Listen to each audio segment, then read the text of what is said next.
Hey everybody, thanks a lot for tuning in. Today I want to talk about a bunch of new stuff from NYX. Some things you may have recently seen in stores or online. Some things I know just came out very recently, and there's even one thing that I know has not been released yet. These products were sent to me by NYX, so that's why I've had the opportunity to try them already. But I just kind of wanted to outline some of them for you, give you some hits and misses, so when you run across these in the store, you'll kind of have an idea of what you're looking at. So the first thing is the Gotcha Covered Concealer. It claims to be waterproof and very full coverage. They come in little tubes like this. I've been using the shade Beige. They're a very rich and creamy concealer. You notice like when you start squeezing it out of the tube, you have to squeeze really hard. There's just such a thickness to this product. They say this velvety concealer indulges the skin with rich coconut oil while masking discoloration and imperfections. It really reminds me of the consistency of the Bye Bye Under Eye Concealer from IT Cosmetics. You know, that thickness, kind of a glossiness that you notice in the product as you start blending it out in the skin. And then once you have fully blended it out, there is some tackiness still on the skin. And this can be great for people with dry under eye areas, you know, just really dehydrated skin maybe all across their face. I really like the coverage this has on the under eye area. I mean, I really feel like it performs just like the Bye Bye Under Eye from IT Cosmetics, but also like that product, I really feel the need to set this with something, at least a little lightweight something, just to take away the tackiness. For example, if you like using that baking technique where you put on like a really emollient concealer like this and then you pop some powder on top of that, like kind of a thick amount of powder, and kind of let the two sort of cook or bake there together. That's supposed to create really great staying power and sort of prevent the product from creasing. And a product I like wearing on top of this is actually the NYX Lavender Color Correcting Powder. I find that to be very, very brightening. If you like that really brightened, lightened under eye area like I've got today, these two are kind of a nice combination because this does have a nice matte finish. I have said in the past that I didn't feel like I could wear Bye Bye Under Eye like all over my skin because I felt like it was a little too heavy, and I've tried wearing this all over my skin also, like where I have redness around my nose and stuff, and they talk about, you know, this contains coconut oil. It is a very nourishing concealer. I don't feel like it's been too heavy for me in those areas. Again, I'm setting those places also with powder. I've actually broken out in areas where I've used Bye Bye Under Eye elsewhere on my face. This hasn't caused that kind of problem, but still, texture-wise, consistency of the product, it feels just like that stuff. This does come in quite a few different shades for like $6 each, so I'd say this is a hit among NYX's newly released products. Another thing I wanted to point out, I know I have done a review and tutorial already using this NYX Highlight and Contour palette, so I use this all over the face, you know, for my contouring, bronzing, highlighting, all of that. I also use this on the eyes, so I will link to that tutorial if you want more information, like an in-depth demo. But what I wanted to follow up on there is that they have now come out with these shades in their little individual singles. So if you run out of one, or if you wanted to like further customize the palette and have more of one kind of shade, those individual colors are now available. Once you take them out of the box, they're in just a little plastic tray and you pop out the pan. As you may have noticed if you already own the palette, they're not in like little metal pans. Well, they are, but they're kind of within more of a plastic pan type situation there. So when they come, they've got a nice little cap over the top. This is not just like a flimsy little cover there. That actually is a functional cap. So if you just wanted the one or two shades, you could still buy those and use them like that. My palette does not actually say any of the names on the back of each of the shades that have come in here. All of the refills are named, but if you're not certain like which one you're running out of, you may want to check the NYX website because I think they do have it mapped out what's what on here, so you know what to look for if you need the refill. I have really enjoyed this contour palette. I'm wearing it today. I think the highlight shades are really nicely pigmented, so are the deeper shades. You've got some warm and cool going on here. I know I've really raved about NYX's contour kit, which is just 4 shades, so if you still wanted something at a little bit lower price compared to some of the higher end palettes, but wanted a little more color versatility happening, I think the NYX is a great option there. For lips, a lot of people have been hearing about the liquid Suedes. These are a liquid lipstick. They do dry to a matte finish, but I gotta put a little asterisk by that because they don't completely dry. If you've tried the ColourPop Ultra Mattes, those completely dry. Like if you were to touch them or kiss somebody, you know, nothing would transfer off with those. With these, while they do dry to an extent from the liquidy state that they start in, they still can transfer off. As you press your lips together when you're wearing one of these, you almost might wonder if like the color from your top lip is kind of sticking down onto your bottom lip. It's not a really sticky thing, but there's just enough moisture in these that kind of makes you wonder as you're wearing them. They don't become completely low maintenance, you know, once you've got them on, you're still kind of wondering, okay, is anything drifting outside the lip line? I was wearing one of these the other day, ate a sandwich and a salad, and I was like, oh my gosh, I've got a little mess on my hands here because the color really moved around on me. And I think sometimes with these matte liquid lipsticks, the assumption might be that they just completely, you know, go matte and you don't have to worry about them. The ColourPop ones are like that, but I have tried several others, including the NYX, that are a little different story. Now, they are beautiful on the lips. I think the texture is very easy to apply. There's kind of a lightness with these. Have you guys noticed if you've used these? It's not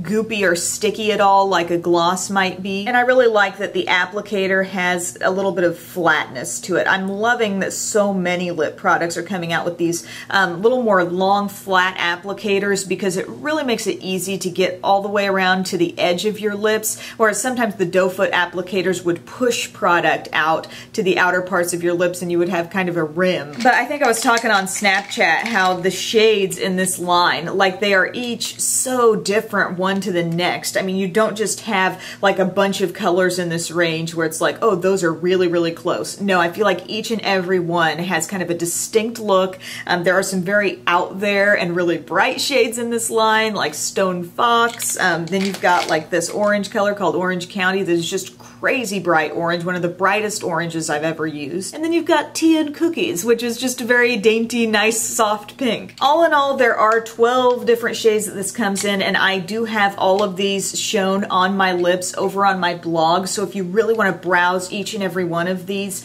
that would be a great way to kind of compare. I've split them up into color families, so you can look at the more neutral ones, the brighter ones, the reds, the purples. There are a couple of really fun purples in this line. If you want to try these just to experience, you know, a different format of lip color, I'm not saying you wouldn't enjoy them. I just want you to know going in that these are not a totally like transfer resistant product, and some of these shades are so deep and dark, you still have to be a little careful as you have them on your lips as to, you know, where they're going, where they're drifting out of. My absolute favorite shade, the shade that I think goes on so beautifully in this texture is the color called Kitten Heels, and this is just the true red. I think this is gorgeous. Cherry Skies is pretty if you like a little bit deeper red. You can kind of see how those compare. And really just loving everything in the reddish vibe of this line, because then the deepest one that would be more of a brick red, almost dark plum, is called Vintage. And I think that's going to be a great shade, especially going into fall. It just screams fall to me. Although I'm all for wearing these fall type shades any time of year, you know me. But I really think Vintage is beautiful, and I wouldn't stray away from wearing that with like an olivey type eye look, or maybe a dark bronze eye would look really pretty with that. One thing to think about as well with these liquid lipsticks, and pretty much any that I've tried, expect them to go just like a hair darker on your lips than they might appear in the tube. Just something about once you get them on there and they do dry to the matte finish, even if you use something, you know, a lot lighter on your lips, it just goes down a step, just a slight bit in depth. So the liquid suedes, I'm not sure if I'd call them an all-out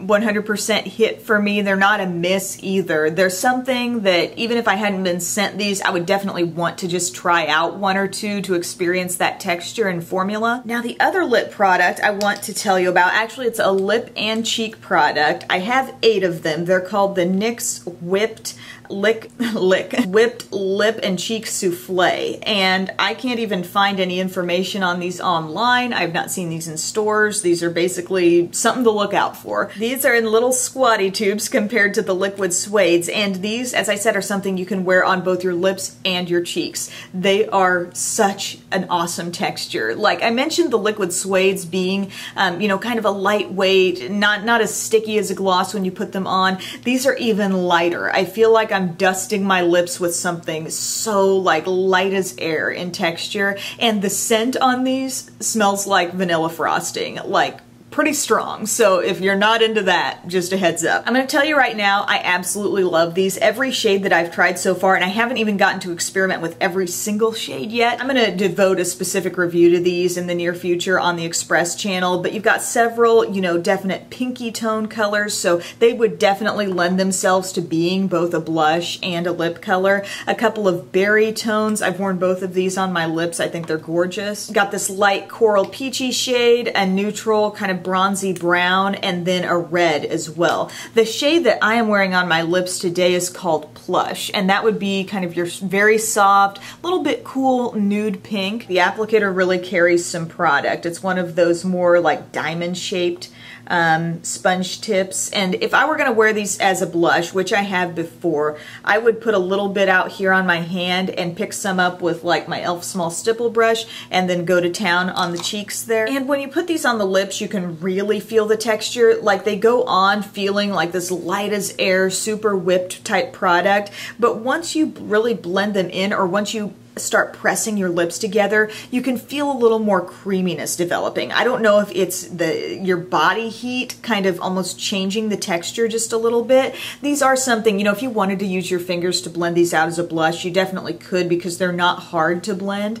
Oh, they smell so good. I really like the scent. These are creamy textures. From what I can tell, they aren't glittery, sparkly, or frosty or anything like that. You may notice, depending on how much product you put on your lips, that they don't necessarily look as matte as a liquid suede because they don't dry really to that extent. And I know I said those don't dry down completely 100%, but these are even a little bit less dry. I think they feel quite comfortable on the lips. Staying power, particularly with the deeper shades. This shade called Plush, I will have to touch that up eventually here in the near future, probably like after eating lunch or something like that. But they make my lips, I think, look and feel so like pillowy soft. It's just, these are really worth checking out. These are probably like my favorite thing that I'm going to mention in this video, and I'm sorry they're not like available already, although I don't know, in the couple days between when I shoot this and post it, maybe something will have changed. I'll let you know. A couple of my favorite shades, and also shades that I think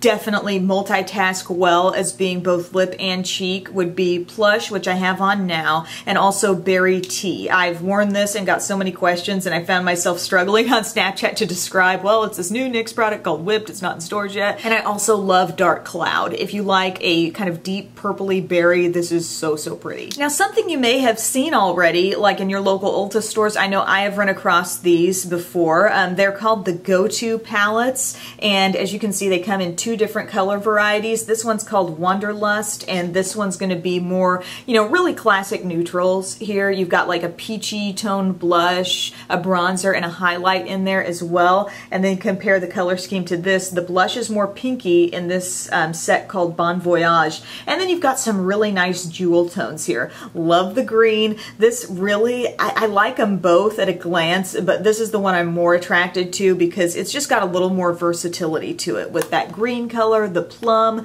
There's a nice deep, rich, like charcoal. Almost makes me think it's got a little bit of navy in there perhaps. The highlight in both of these palettes is gorgeous. I'm actually wearing this palette today. This is, as I said, the little bit more natural seeming, like would work for absolutely any one type of palette. I had put on a peachy cream blush that I needed to apply for a demo for another review, but then I put this blush on top of it and this highlight, and look at that highlight. It is no joke. I mean, just beautiful. Now, I wouldn't say the highlights in both of these are completely identical. I just swatched them side by side, and the one in this more jewel tone palette has a little bit, just a tinge more of a goldeny vibe going on, whereas this one is more like a classic champagne color, but I love that look. But I still love them both the same. Like finish-wise, amount of shimmer and glow to them, they're very similar. Once you've got them sheared out on your cheeks, you probably wouldn't see see much of a difference. That's how close they are. I am also wearing these eyeshadows today. I've got this kind of pinky shade on the lid, this medium brown in the crease, and a little bit of this deep plummy brown in the outer corner, really giving me some drama there. This is my highlight right here. The only truly matte things in these palettes are the bronzers, and those could also be used as eyeshadows, but at best, as far as your eyeshadows, you're getting a satin finish. Not really at best. Some people might just love shimmer and prefer them all to be shimmery, but I just want you to know there's no matte eyeshadows in here. A couple of them are satiny, like for example in this palette, you know, these two are kind of a satiny finish, but everything else definitely does have some shimmer. In this palette, this one's kind of a satin finish, everything else kind of glowy. I really do like the pigmentation on these. It's definitely a tap your brush off type of situation, you know, because you can really pick up some product. There's a nice softness to these. Again, my pick out of the two would probably be this one, just because I think it's more versatile. I was wearing this the other day. I'm in love with that green. The blush here is a little more pinky, nicely pigmented, very wearable, and the bronzer shade, you know, not too warm, so that could double as a nice contour. So I do think these are really practical palettes. The thing is, they're charging like 17 bucks for them. Sorry, when I keep holding products like up to the camera, sometimes my lighting makes a little adjustment there. But here's the thing, these are $17 each for these palettes, which I think is kind of high, you know, coming from a drugstore brand, even though I know they're giving you like pretty generous sizes, particularly of these eyeshadows. You're getting a lot. They're nice quality. I like the configurations that they've given you. I think they're both really wearable. And I do think these would really help anybody wanting to kind of downsize what they're taking if they're traveling, because it's blush, it's highlight, it's bronzer, and those are all, I think, really great, really nice eyeshadows as well. I wish there would have been a mirror. And that really does kind of affect my opinion on these, because if I'm traveling, like I'm wanting whatever my big palette is that I'm going to be using for eyes or face, I'm wanting that to contain a nice sized mirror, and this would have been a pretty nice sized mirror had they put it in there. But it's going to be one of those personal preference things, you know, do you like these shades? Do you already own a lot of these shades and maybe this isn't something you need, or is it more the appeal to you that it's all a bunch of things in one? If you buy it, I don't think you're going to be disappointed in the quality. For me personally, this is the one that's a little more appealing just for the color variety. The other new palettes, these are really talking color variety, are the Avant Pop palettes here. Look at that. You've got one that's very safe, one that goes out there a little bit more, and then one that really takes you there with the colors. And I mean, this is the kind of thing that would really prompt some different color combinations. If you're feeling like you're in a neutral rut, like sometimes I do, the shades in here would really break you out of that for sure. These colors, I know you're wondering, just how pigmented are they? They're really bold and bright. And it's interesting, in this brightest one, this is called Art Throb, and along with some of these very bright, like kind of citrusy colors, they've also given you this berry shade, a light peach, just this soft white color. So you could go loads of different ways with this, but Art Throb, these shades really are no joke. If you're wanting brights, if you feel like your collection is lacking some certain pops of color, this would have it. Now this one called Surreal My Heart, the pops of color are a little more muted, you know, instead of having the green that's like this, you know, it's kind of a greenish yellow and it's a little bit softer. It's still pigmented, but it's just a softer shade. You've got a shimmery turquoise shade in here. Again, color payoff is really happening. A royal blue that's very nice. Now the mattes in these palettes, not as many mattes in this super bright one. We're talking the peach. This blue is kind of borderline for me, but there are many more mattes in this one. And you kind of see when I cover this up, could that be a more classic neutral quad right there? But then you've got these pops. And these are all matte, plus this gray and also this greenish yellow color up here. And then the fewest pops of color, or just maybe softer pops of color, in the Nouveau Chic palette. This one I was wearing the other day, and I gotta say, there are some things that really remind me of a high-end quad that I love called the Happy Place. This plummy shade, the peach, I can definitely get that kind of look going on my eyes, which I love. This olive green is really pretty. If you want even more green to show up out of it, you may need to layer it on top of like one of the lighter shades, and then you see a little bit more green green poking through. Otherwise, that one is so dark, it can end up just looking like a dark shade on the eyes. You don't get tons of green pop out of it. Look at this sweet little someone who just woke up with her bedhead. There are several like kind of borderline matte satiny finishes though in this palette, and that would be this one, and this one here. I think they can perform pretty matte on the eyes, but in a very concentrated swatch, you might see just the slightest tinge of sheen in those. Much like those first couple of like combo palettes that I mentioned, I think the pigmentation is really good in these Avant Pop palettes. It's just really a personal preference shade thing, because I think whichever one you get, you would try it and be like, oh, well these are nice color payoff, these are easy to blend, you know, it's nice staying power, wear them on top of a primer, you'll have really good results in that regard. But there are some viewers that I have who would be all about this most bold palette, others wouldn't want to touch this with a 10-foot pole. So it's your own decision on that. Hi, little Miss Cutie. Oh, I love you. Not a lot of real all-out misses among some of these new NYX releases, which was nice to see. Just seems like some things I kind of personally prefer over others. NYX has also put out a bunch of brand new brushes as well, and I was thinking I would need a whole video to devote to those because there's so many different ones. So keep an eye out for that if you're interested, and thank you guys so much for taking time to watch. I'll see you later. Bye.